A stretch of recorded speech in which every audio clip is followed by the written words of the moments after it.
So you got 4 workouts covering the whole body over a 6-day period. Having said that, you got to be flexible. If you need an extra day for recovery, then take an extra day. So they'll become 4 days over 7. Some people may need even more. You got to listen to your body. If you need more days to recover, then just extend that cycle into 7 days or 8 days or whatever you need. Extra negatives are a tool that you can use to increase the intensity. Basically, you got 3 phases of strength. The weakest phase is the positive, or the lifting of the weight. That's the weakest phase. The second phase of strength is the static. You're stronger on the static. And then the third phase is the negative. Unfortunately, a lot of people think in terms of just lifting weight. So, for instance, a bench press, has lifted the weight to the top. All right, job done. Just drop it back down and do another one. They're missing half of the rep, and possibly the most important half of the rep, because more muscle damage occurs on the negative than on the positive. And it's a damage to the muscle that the body repairs that then becomes muscle growth. So you're missing the most important part of the rep if you don't emphasize that negative part. And even when you've gone to failure on the positive part of the exercise, your muscle hasn't gone to true failure because there's still strength left in the negative. So that's why I advise sometimes doing additional negatives at the end of the set. If you've got a training partner, if you're on a machine and it's safe, for instance, you're doing bench press on a machine, you reach failure, you do a couple of forced reps, your positive strength is depleted, you failed, but you've still got something left in the negative. So you can get somebody to raise their weight to the top and lower it slowly down for a couple of reps until you can't control it. That way, you've depleted every area of the rep.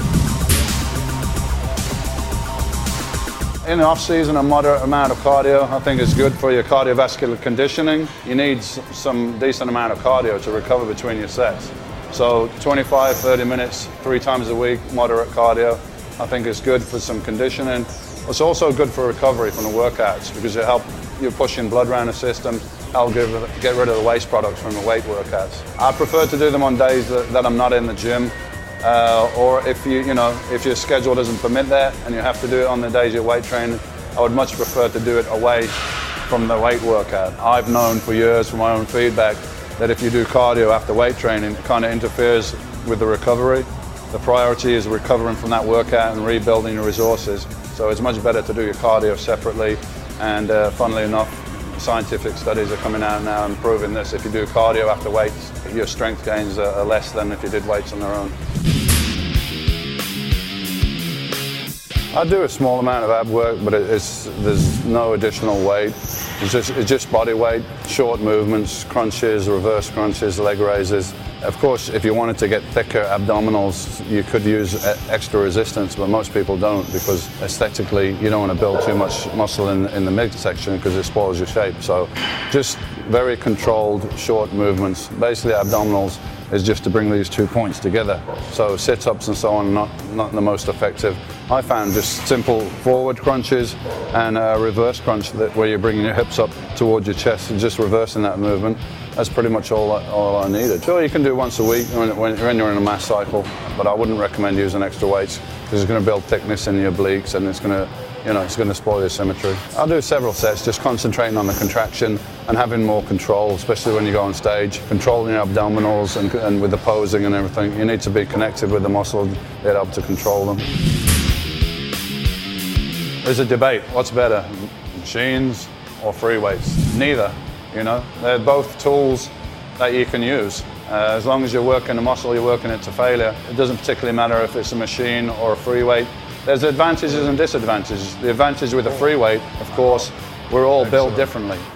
We're all different heights, we're all got different lengths of limbs, different attachments and everything, where a machine is just built in one way.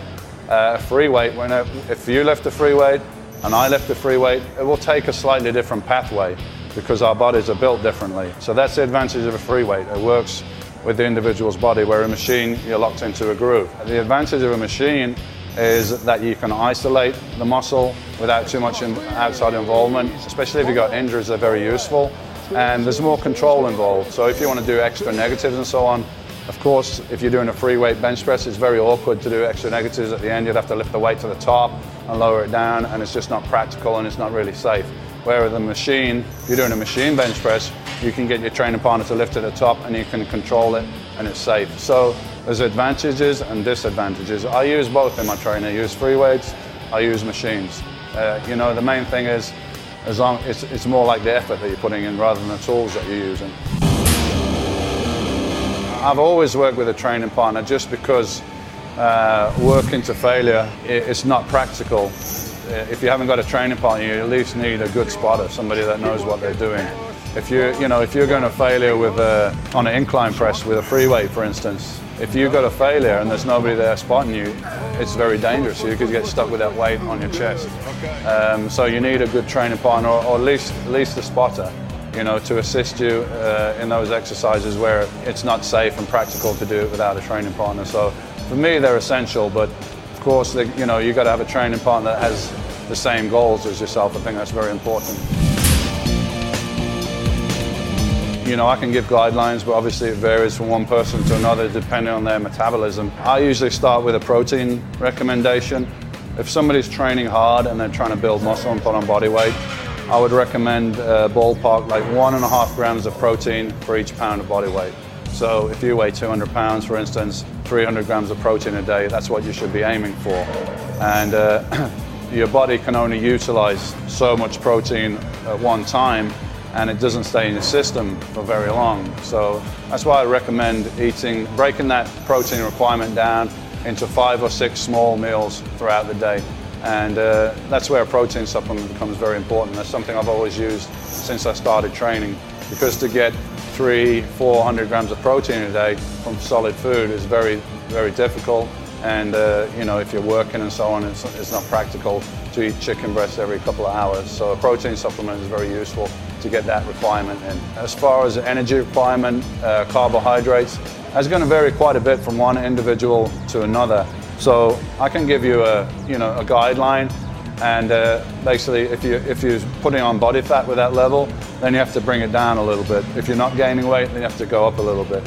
Whatever protein level you're taking, times that by 1.5 to 2. 300 grams of protein a day becomes 450 to 600 grams of carbohydrate a day.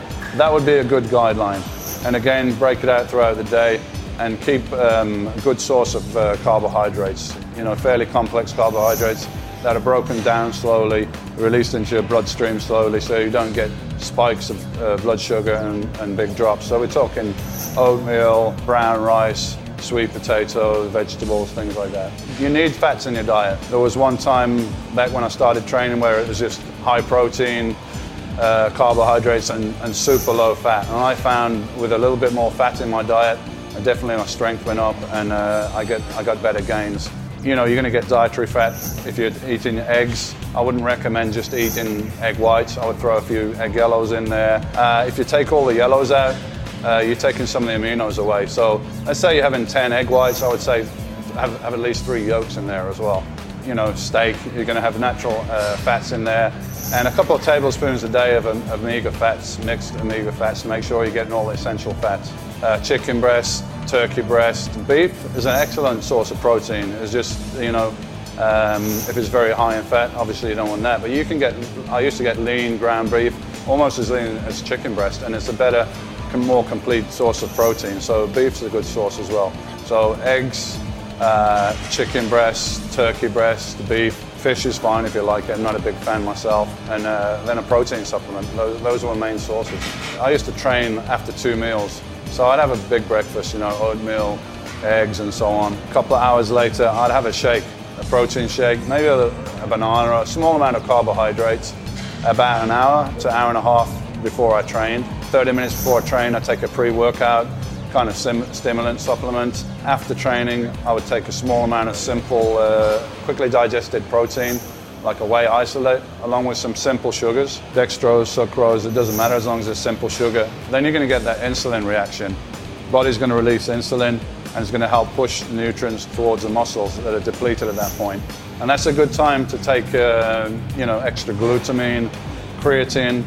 If you're taking creatine, that's an excellent time to take it. You're going to absorb more right after the workout with the simple sugars. Well, I got a lot of experience with injuries, man. I had enough injuries over the years. I've learned as I went along. As a young guy, when I started, I got injuries, and there was no good advice around. I'd go to my MD, and of course, I don't know much about sports injuries. They just tell you to rest and take some anti-inflammatories. If you've got an injury, a small injury, it's good to take care of it. You know, what happens if you've got an injury, if you've got a small tear in the muscle, your body will repair that, but it repairs it with scar tissue. Scar tissue is not flexible like normal muscle tissue, it's not elastic. So if you could think about like an elastic band, if you snapped an elastic band and then stuck it together with glue, with a lump of glue, it'll be fixed, but it'll no longer be elastic, and there's a good chance that that lump of glue at some point is going to snap again. So if you get a little injury, I think deep tissue massage is the best thing to do. You get somebody in there, break that scar tissue down, bring blood into the area, and trying to get a healthy tissue back there. And do that before it becomes a severe injury. You know, that's what I've learned over the years. And you know, regular chiropractic is very helpful as well to keep everything in balance. Don't wait till you've got an injury. If you're putting a lot of stress on your body, if you're doing a lot of weight training, I think it's a good idea to have regular chiropractic care, just maybe once a month, something like that. I used to do strength because, I mean, strength is a good indication. If you're getting stronger, you're getting bigger, and vice versa. So I would do body weight.